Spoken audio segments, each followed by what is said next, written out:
Oh putain.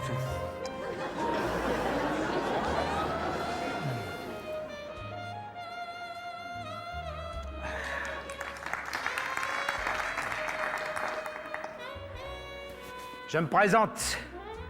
Tamer, détective privé. Je travaille seul. Ce matin-là, je me sentais comme le steak haché de chez Bobby sur la 5e. Gelé à l'intérieur et grillé sur les côtés. Ça faisait un mois que je n'avais pas résolu une affaire. En même temps, j'ai commencé hier. Ok, celle-là, je vais l'enlever. C'est à ce moment-là qu'elle est rentrée dans mon bureau. Je m'en souviens encore. Elle s'appelait Miss Campbell. Une de ces blondes plantureuses d'1,90 m. 2,10 m avec le brushing. Quand elle est rentrée dans mon bureau, elle avait le regard perdu. Elle semblait chercher quelque chose. Quand j'ai compris que c'était moi... Youhou. Là, madame. Elle me dit, vous êtes Tamer, le détective privé? Oui, Tamer. Nick Tamer. Celle-là, je la garde, hein. Elle me dit, Nick, il faut que je vous parle, mais je vous en prie, restez assis. Elle n'avait pas vu que j'étais debout, hein. J'ai pas relevé l'habitude. Elle me dit, Nick, j'ai un problème. On veut m'assassiner par les hommes de mon mari. J'ai un amant. Je suis nymphomane. Oh. Croyez-le ou non, ça a duré 5 heures. Ah, chignoler pendant 5 heures. Ah, moi, quand je suis en roue libre, attention. Hein. Elle m'avait usé, lessivé. Je me sentais comme le hot dog de chez Gary sur la 4e.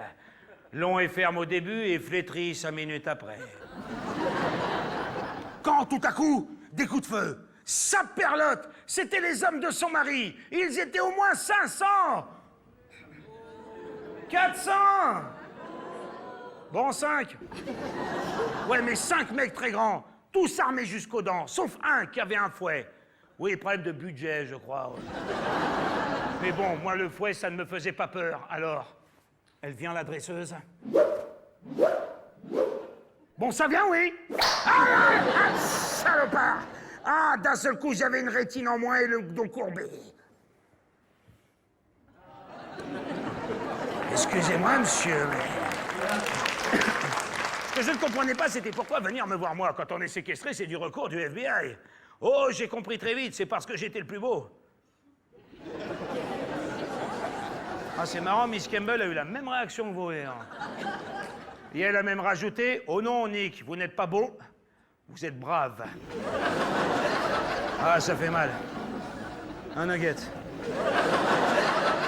Ça m'avait fait mal à un point de tout lui avouer. C'est ça. Moi, je suis brave et Bob Carson est votre amant. Mais comment savez-vous que Carson est mon amant? Parce que votre mari m'a payé pour vous tuer. Classe, hein? Je sais. J'aime beaucoup ce que je fais. Mais je le sais, Nick. J'étais justement venu pour vous en dissuader. Ah oui? Seulement moi, quand on me paie pour une affaire, rien ne peut m'en dissuader. Allons, allons, Nick, allons. Allons, petit homme. Je fais quand même un 105B. Oh! Elle avait trouvé les mots justes. Avec un tel argument, je ne savais pas si je devais tirer sur la braguette ou tirer sur la gâchette. Et elle me dit, vous devenez vulgaire, Nick. Et elle avait raison, j'étais devenu vulgaire. Vulgaire et impuissant. Et nous voilà tout à coup 100 dans la pièce. Oui, impuissant. Ouais, je sais. Ouais. C'est moi qui écris. Mais récapitulons.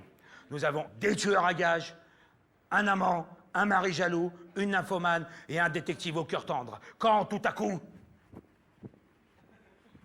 Moi, je dirais plutôt un traître, Tamer. C'était Monsieur Campbell le mari. Oh, dis donc. D'accord. Alors, Tamer, vous deviez la tuer. Qu'est-ce que vous attendez? Et levez-vous quand on vous parle. Mais j'étais debout, bordel! Et puis d'abord, Monsieur Campbell, on ne tue pas une femme. Encore moins une femme qui fait un 105B. Ça s'appelle un collector. Et puis pourquoi la tuer? Laissez-la partir, vous m'avez dit que vous ne l'aimiez plus. C'est vrai, Tamer, je ne l'aime plus. Elle, non. Mais vous, oui. Si je trouve l'auteur de ce texte... Qu'est-ce qui se passe, Campbell? Vous êtes bisexuel? Oh non, Tamer, je ne suis pas bisexuel. Mais je n'ai pas de préférence. Ah, quand ça vient subtil, hein, ça... De toute façon, monsieur Campbell, n'insistez pas. J'aime votre femme et elle m'aime. Quand, tout à coup...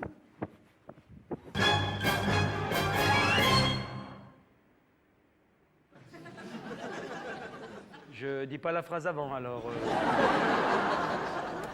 Toi aussi, t'as faim en régie? Comment ça se passe? Tiens, vous allez voir, ça va être beaucoup mieux, hein, vous allez voir. Quand, tout à coup... Non, Tamer, c'est moi qu'elle aime.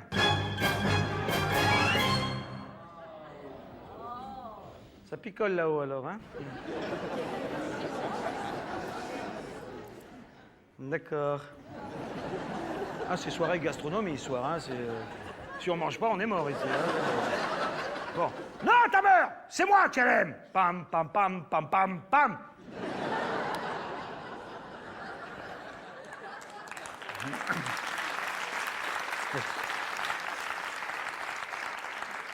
Oui, c'est bientôt fini, hein. Oui, ça va bien. Oui, il fallait que cette histoire finisse. Et très vite, car elle commençait à devenir mauvais, même à sentir mauvais. Un peu comme les cannelloni de chez Luigi sur la deuxième. Oh, les cannelloni de chez Luigi, c'est très simple. On dirait un bain de mycose qui a rencontré une fosse septique. Ah oui, mais au niveau de l'odeur, t'es pas sceptique, ça pue bien la mort, hein. Ouais. En tout cas, il fallait que je termine cette histoire et une seule personne pouvait m'aider. 2 secondes. Ah. Alors... Oui, messieurs là, vous pouvez applaudir, n'hésitez pas.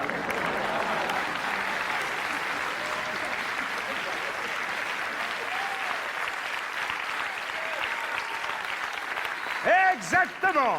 Monsieur Talent pour vous servir.